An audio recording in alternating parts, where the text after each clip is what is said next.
Hello world, hello world. Welcome back to my channel. Call me Biz.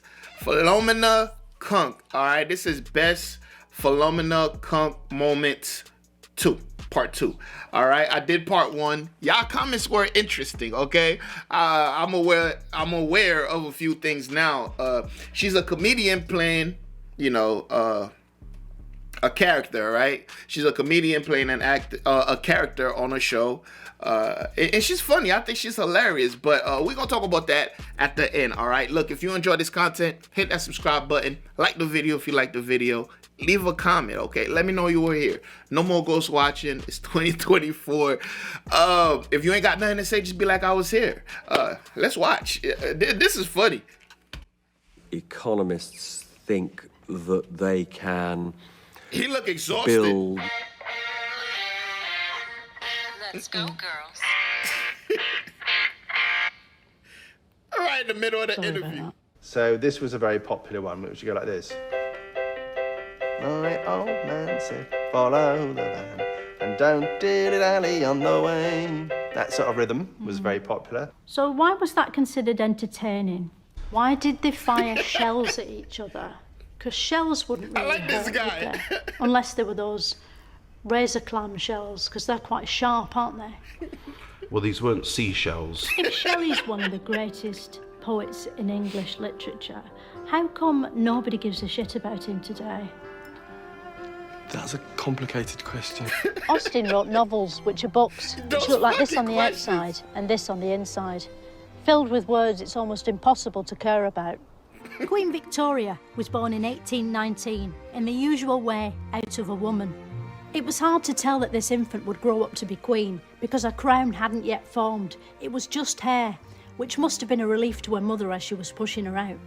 Thanks to the big sell-off, anyone could get rich, providing they had loads of spare money already, a system still in use to this day. Why do you want to turn a pig into a cow? Just see what it's like. Since his Victorian origins, Sherlock Holmes himself has regenerated many times and in many different forms throughout history.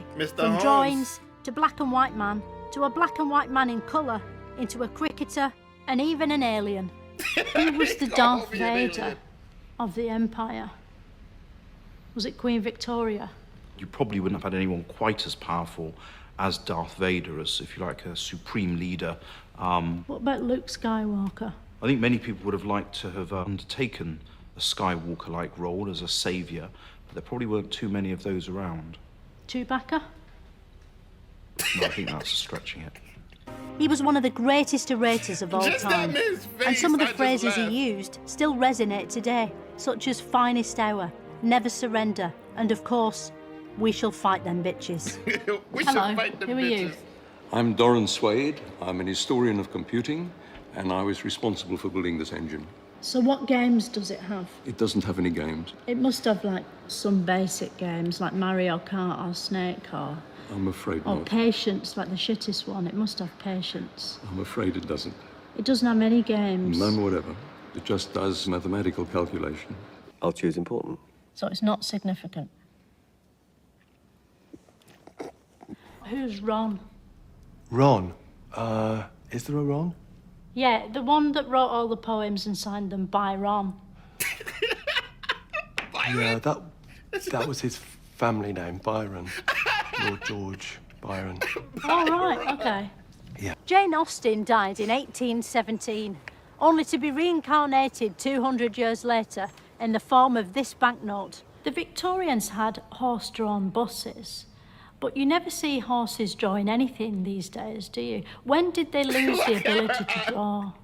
Is it when their hands sort of turned into hooves? On his journey, he visited the Noel Gallagher's Islands and came up with a theory that animals that were dead were less likely to reproduce than ones that were alive. The first Sherlock Holmes story was such a hit, Conan Doyle wrote 55 sequels, which is 4 more than The Fast and the Furious. Although in the Sherlock Holmes stories, some stuff happens that isn't skidding. Eventually, Darwin evolved himself into a corpse. He was buried here in Westminster Abbey before evolving again into worms and dust. Why did they call World War I World War I? I love this guy. It's quite pessimistic numbering, isn't it? Or did they just know it was the start of a franchise? We don't even know if Jack the Ripper was his real name, or just a nickname like 50 Cent. We don't know when he died, or if he died. It's chilling to think that Jack the Ripper could still be alive today, living somewhere out there under his real name. Maybe he's one of your friends or neighbours, or maybe he's you. Which was your favourite of the romantics? Probably Byron, I'd think. Byron was the bad boy of the romantic poets. It's thought that he probably slept with his sister and with most other women in England. He was your favourite? Freaky. Yeah. The one who slept with his sister? Well, it's not on that basis that I like him. I was just giving you a bit of background. Emmerdale Pankhurst thought women could be more than just wives and mothers, so she deliberately only had 5 children, leaving her loads of time for politics. Radio was an exciting new invention that made it possible to hear other people's voices in your living room without the use of thin walls or a devastating mental condition.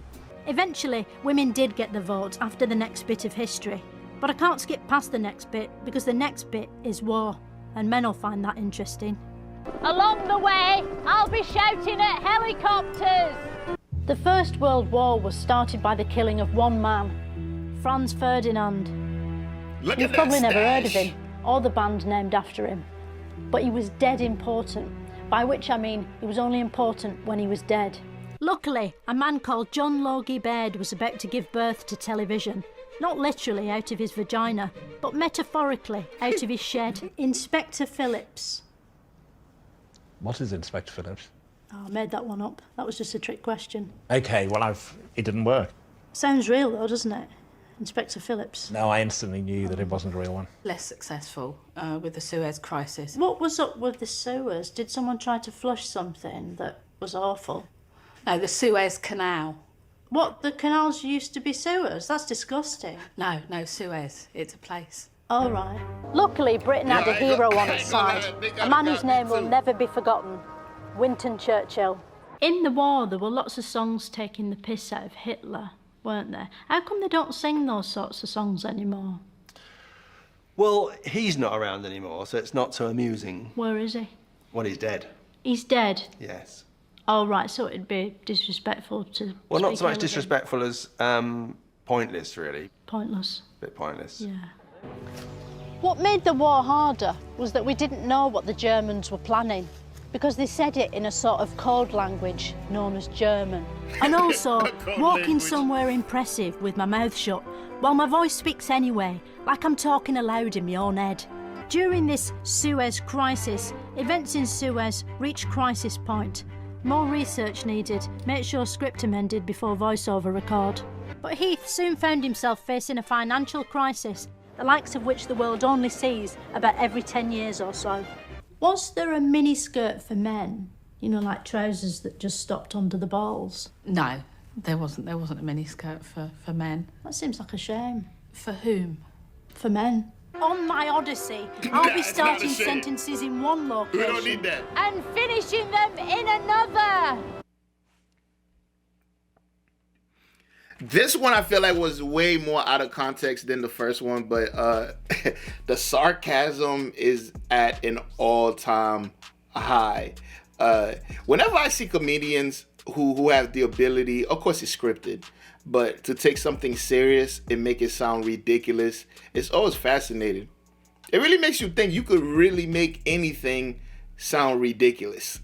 You could. And the fact that she's doing it in front of these experts and they're just like,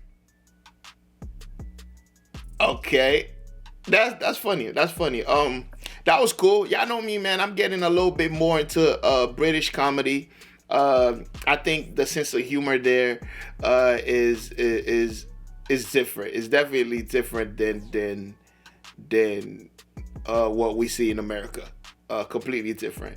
So I've been enjoying it. Y'all let me know how you feel about it in the comment section below. And if there's any other British comedians y'all like me to react to, let me know what's next. All right. And look, I will see y'all in the next one. And guess what? You better be there. Peace.